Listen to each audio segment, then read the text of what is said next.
मर जाना कबूल है, उनके साथ जाना हमको कभी कबूल नहीं है। यह अच्छी तरह जान लीजिए, समझ लीजिए, सब बोगस बात है। काहे के लिए बोल रहा है? इतना हिम्मत करके फिर मेहनत करके लाला करके हमको किया, क्या क्या कर दिया था ये बिना मतलब का। इनके पिताजी पर सब पर केस फेस करके क्या कर दिया था, अब बिना मतलब का हमको ही करके।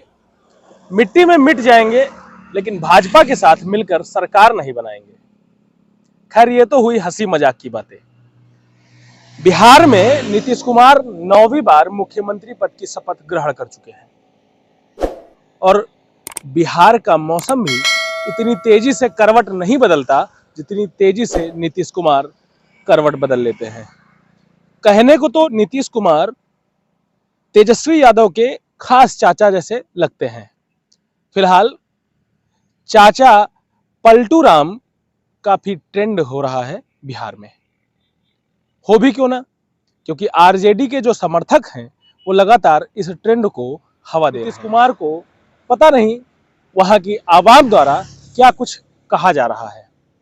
फिलहाल नीतीश चाचा सारी चीजों से आंख बांध कर अपनी सरकार बनाकर अब पुरानी जो सरकार चल चुकी है उसके बारे में जो कमियां थी वो गिनाने में लग गए हैं। आज जो समय है उस हिसाब से राजनीतिक धरपकड़ को पकड़ पाना बहुत बड़ी चुनौती जैसी बन चुकी है। बिहार एक ऐसा राज्य जहां पर 13 करोड़ जनता अपने मताधिकार का प्रयोग कर सरकार बनाने का काम करती है, लेकिन वही सरकार जब उन्हीं मताधिकार से मिले वोटों को अपने राज्य, अपनी सत्ता, अपनी कुर्सी बचाने के लिए उपयोग किए जाए तो जनता भी अपने मताधिकार को काफी बौना महसूस करने लगती है। वह दिन अलग होता है जब जनता जाती है और मतदान करके आती है। मतदान कर वो नीली स्याही जो उंगलियों पर लगाकर सोशल मीडिया पर पोस्ट किया जाता है, आज कहीं ना कहीं वह एक बौनी नियत कहा जा सकता है, बौनी नियत के रूप में देखा जा सकता है। बिहार में महिलाएं हो या युवा वर्ग हो या फिर प्रौढ़ावस्था वाले जो भी लोग हैं वो सरकार की कमियां गिनाने में लगे हुए हैं।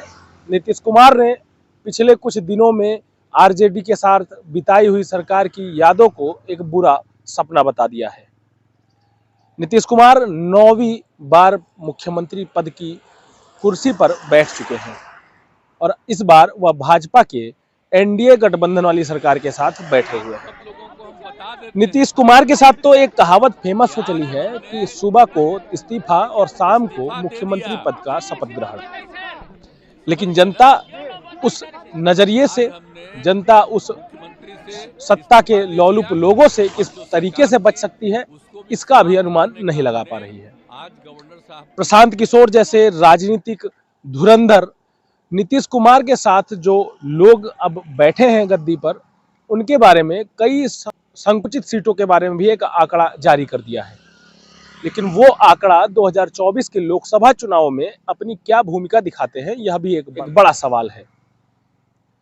बिहार में फिलहाल जिस तरीके से संवैधानिक मूल्यों को कुचलते हुए अपनी राजशाही व्यवस्था को, अपनी सत्ता को बचाने का काम किया जा रहा है, कहीं ना कहीं संवैधानिक तौर पर देखा जाए तो काफी गलत है।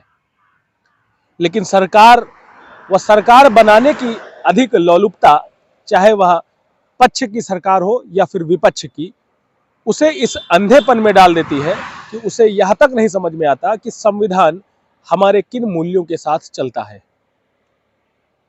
2023 अप्रैल में देश के गृह मंत्री अमित शाह जी ने एक भाषण दिया था बिहार के शहर नेवादा में। परिणामों के बाद नीतीश बाबू को फिर से भाजपा एनडीए में लेगी तो मैं बिहार की जनता को स्पष्ट कह देना चाहता हूं और लल्लन बाबू को भी स्पष्ट कहना चाहता हूं, आप लोगों के लिए भाजपा के दरवाजे हमेशा के लिए बंद। और उन्होंने तब जनता से एक वादा किया था कि हम आरजेडी और जेडीयू वाली सरकार के साथ बिल्कुल नहीं जाने वाले हैं।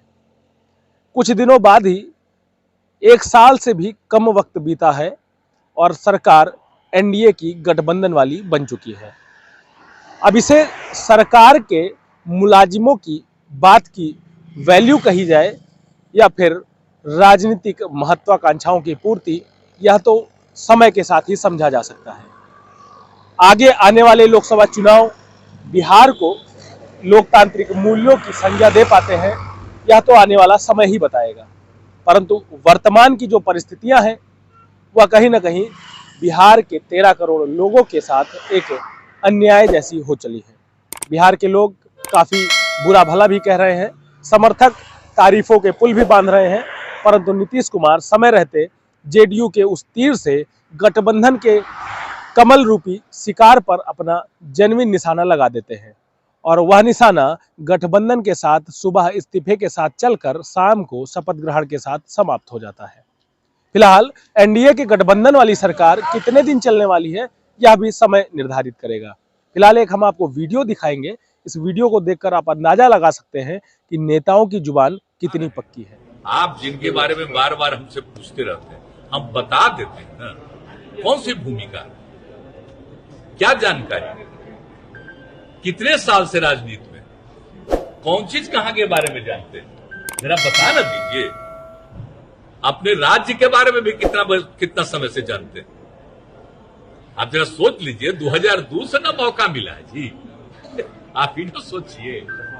आप बापू के बारे में कह रहा है, ये जेपी मूवमेंट कब हुआ था? 1974 की बात है। कुछ से कुछ बोलते रहता है इसे, जाने दीजिए।